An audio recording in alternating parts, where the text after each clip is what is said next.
a different side of you in future roles? Yes, sobra. Actually, ito pong loyalty game talaga. As in, hindi ko, hindi ko talaga siya in-expect na magiging super challenging siya. Akala ko kasi nung ginawa ko yung Iris na kontrabida, ang challenging na yun for me. And I thought na now, since hindi naman ako yung parang kontrabida, akala ko mas parang comfort zone ko. Hindi pala.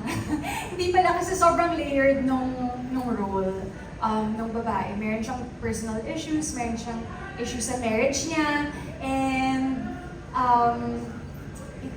it's not a drama pala. Parang meron siyang mystery element, may thriller element siya, and ibang klase din ang hiningi ni Direk May sa akin at sa mga artista dito. So would you say may mga first experiences ganito? Yung first time mo na-experience? Yes, super. And thank you pala Direk May. Thank you so much for your message. Alam ko busy ka, so thank you. Sobrang ginayad niya kami dito sa The Loyalty Game. Siyempre, hindi nyo pa alam yung sinasabi ko, no? Kasi wala pang trailer, pero abangan nyo na lang at balikan nyo itong mga sinasabi ko. Madaming first. Kahit wala pang trailer, alam mo, ramdam na namin yung excitement sa'yo. Di ba? Parang feel mo talaga sa kanya na, oh my gosh, guys, abangan nyo to. Okay, so abangan po natin yan, The Loyalty Game. Okay, thank you so much, Ms. Charmy. Let's go to Mikey Viñas of Kapamilya Vibes. Okay, so, marami na tayong nakikitang stars sa other networks. Do you also consider working on a collab project with GMA now? Yeah, of course. Actually, nakasalubong ko sa taas yung naglo-look test sila ng bagong project ni Sharon, which I know is a collab with GMA, di ba? Yung Honor Thy Mother. So, sobrang cool lang kasi in recent years, di ba, parang nagbukas yung pinto sa Kapamilya at Kapuso. And of course, ako din bilang former Kapuso, I'm always grateful to them sa lahat ng tulong nila sa akin at the start of my career. And ang cool lang to think na with everything now, there's a possibility na makatrabaho ko ulit yung mga nakatrabaho ko din before. So, isa pa yan sa Let's Manifest, no? Why not?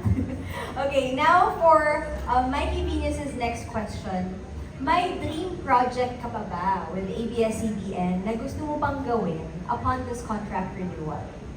Yes, super dami pa. Super dami ko pang gustong gawin. I can't think of any specific na role, pero mahilig ako sa mga historical na film, and that would be something na fantasy for me din, na makagawa ng ganong klaseng project. Never ba nagka-period Never pa. Parang small lang before sa parang pinakaunang Cinemalaya film ko before. Pero hindi yung talagang mahaba na historical film. So yun, dream ko yun. Pero also to get to do yung mga collabs with international productions or mga artistang ko pa nakakatrabaho. Alam ko naman na lahat ng kwento natin dito talagang exciting. So, ang daming possibilities. May gusto ka ba bang makatrabaho? Like, pwede ka bang mag-name drop ng ilan sa mga dream mo talaga? Sana magka-project kami. Madami pa! Well, andyan si Megastar, so sana maka-work ko siya. Shout out po. Talagang nandun. Shout out po kay Ate Shao. Yes. Si Anne, super idol ko si Anne ever since. Si Joshua, I know how good of an actor he is. Si Belle, alam ko din kung gaano kagaling si Belle, and actually sobrang dami pa eh. Pero, yan. Yeah. By the way, shout out to Belle and Donnie sa Your ng movie. Tayo sa wakas, panoorin po natin mga kapamilya. Okay, now let's go to our next questions from MC Richard V. Paglikawan of Lionheart TV. Ito, bata pa lang ako. Kilala ko na yan. What does being a kapamilya mean to you today compared to when you first joined the network? Actually, it means the same. Parang stronger lang. parang when I first joined kasi, sobrang grateful ko at talagang naniniwala ako sa vision ng ABS-CBN at yung pagpapahalaga sa mga kapamilya talaga, na lahat ng ginagawa mo is to uplift the viewers, to uplift the industry, and now, isa na rin sa mga goal ko is na maging mabuting asset ako sa ABS-CBN and sa Star Magic, and I hope I can contribute sa all the efforts of the network to really continue being a service to Filipinos all over the world. I love how you always point that out sa lahat ng mga sinasagot mo kanina pa, na it's not really just about the projects, about being, one of the biggest stars in the country, but also about being in the service of the Filipinos. Diba? Grabe. Oo, parang pakiramdam ko kasi lahat naman ng ginagawa natin para din talaga sa mga kapwa natin. Kasi never mo din masasabi kung sinong nanonood sa project mo, kung may pinagdadaanan sila, and there's something about what you're saying na talagang makarelate sila, or mapangiti sila, or feeling nila hindi sila nag-iisa. So sa tingin ko, super halaga talaga na ginagawa natin dito. That's true. Tsaka aside from that, the creative aspect, dito nga sa ating Kapamilya Network, meron din literal mga charities where we also help out in tangible ways as well. So thank you for featuring that in your answers. Thank you, Janine. Okay, now let's go to the next question. Ito. Okay. You come from one of the most respected showbiz families in the country. At this point in your career, what legacy do you personally want to build for yourself? Oh my gosh, sobrang hindi ko pa naisip yung legacy.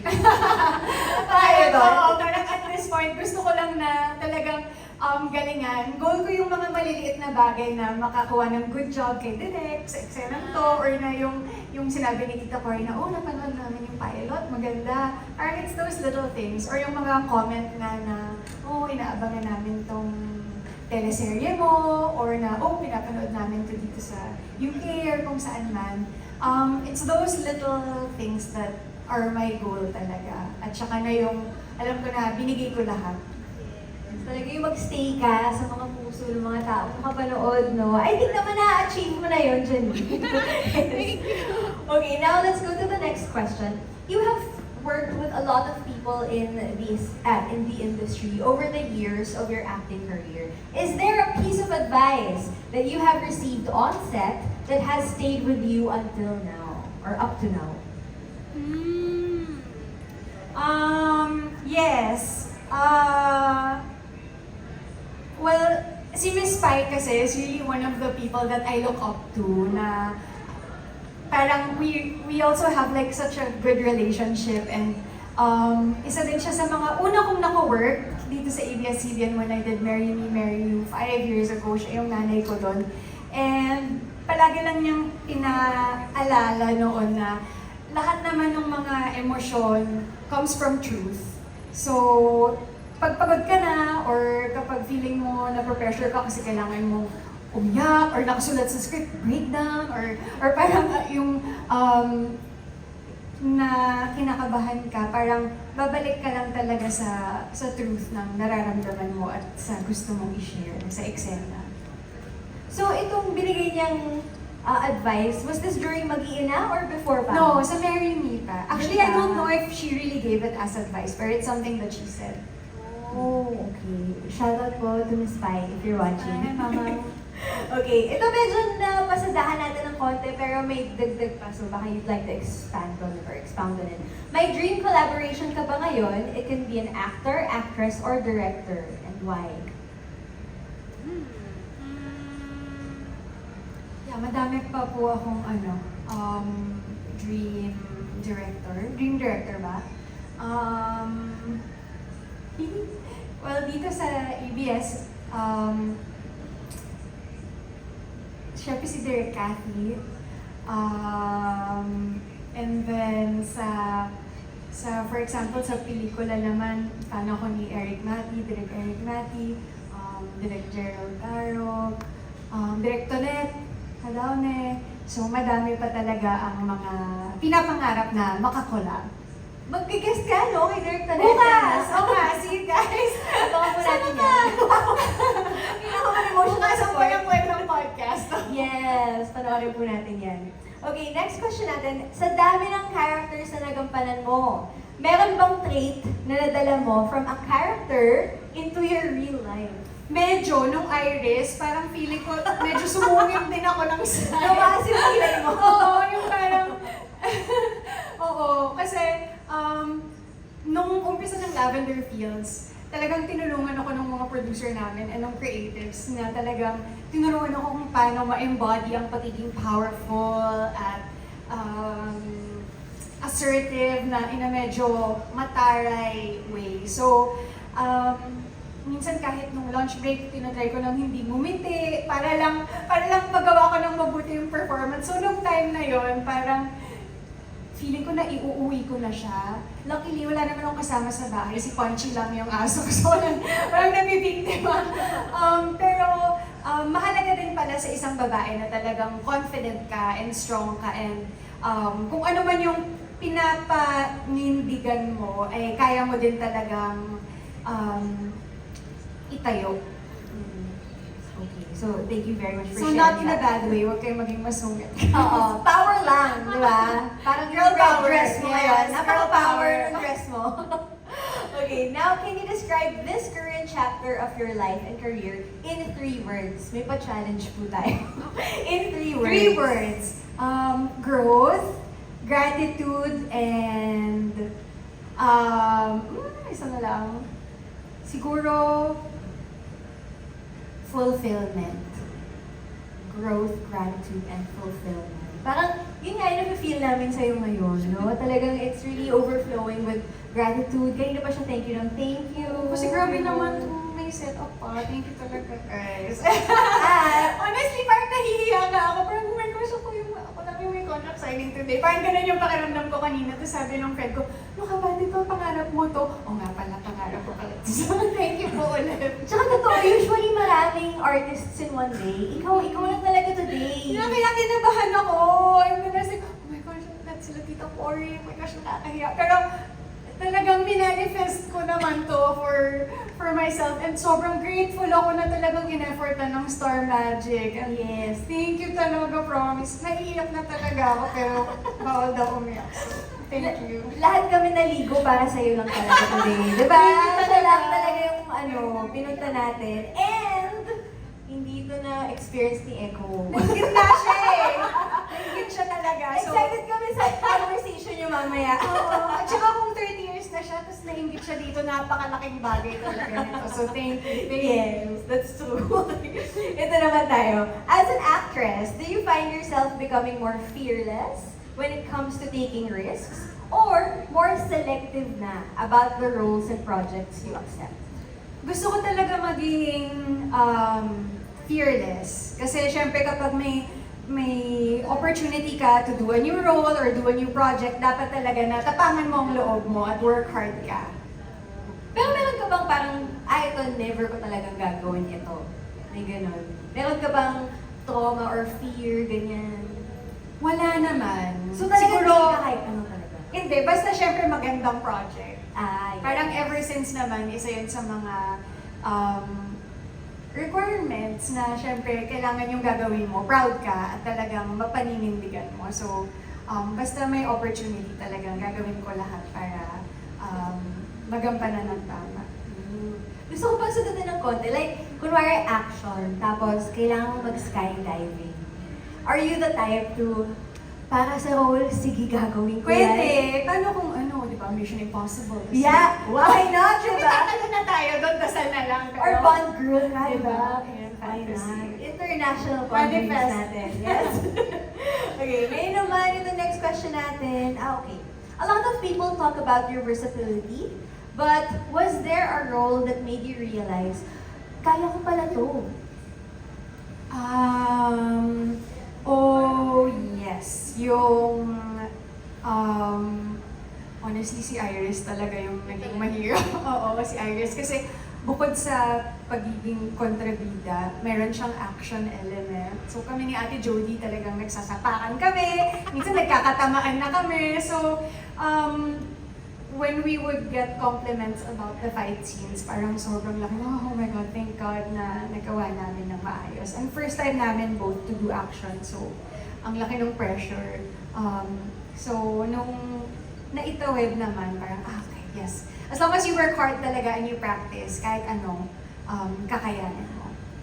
Sige, let's dive deeper into your actress persona dito. Among all the roles you have portrayed, meron bang role that became a turning point for you creatively? Yung tipong after that project, mas lumawak yung tingin mo sa sarili mo as an actress. Yes, meron akong film na ginawa before the pandemic. It was Elise with Enchong B. And nung nabasa ko yung script, I was like, oh, ang ganda ng script. Tapos nung napanood ko, I was like, ay, oh my gosh, ang ganda ng movie. Walang ano, hindi biased, pero yung outside, watching as an outsider. As a fan, oo. As an outsider, sobrang enjoyable ng movie. And that's what really inspired me na to do projects that I believe are going to make people happy. And whether it be happy or emotional or inspired, basta yung alam ko na hindi ako mahihiyang yayain kayo na panoorin. Proud na proud talaga. Well, we loved getting to know you more, Thank you! Janine. Thank you! Chikahan talaga tayo. Sa sala, alam mo yun? Ang dami ko mga gusto yung tanong, pero syempre, i-reserve natin yung iba para sa mga iba pang projects na i-release. But for now, we'd like to ask you for one final message sa lahat ng mga press na nandito and to everyone watching via live stream. Thank you so much po sa lahat ng press for coming here, to all our vloggers and press. Thank you talaga. You are such familiar faces and alam ko na may dala kayong biyaya tuwing nakikita ko kayo at tulong at swerte. So thank you for taking the time to come here today. Malaking bagay po para sa akin. Thank you so much. And thank you so much lahat ng mga kapamilyang nanonood. Thank you so much for being so supportive sa lahat ng mga milestone ko sa buhay. Thank you sa lahat ng lakas na ibinibigay nyo and I hope to always make you happy and proud. And thank you! Thank you and see you guys soon! Malapit na kaming mag-full force promo for the loyalty game. So magkikita-kita tayo ulit very soon. Thank you guys! Yay! Once again, our newest Star Magic artist and our returning kapamilya, Miss Janine Gutierrez! Thank you very much for your presence. Alam mo, gusto ko nang sabihin, ang ganda-ganda niya. Kanina pa ako nag-distract. Ang hirap palang tumabi sa kanya. No? Talagang, yung mata niya, grabe. Ganda. Okay, so thank you so much, Janine. Thank you talaga. Thank you, guys. We loved having you. At sa lahat po ng mga kapamilya nating nanonood, maraming salamat po. This has been the media conference of Janine Gutierrez. Bye, guys! Bye! Thank you! Sana masarap ulam nyo.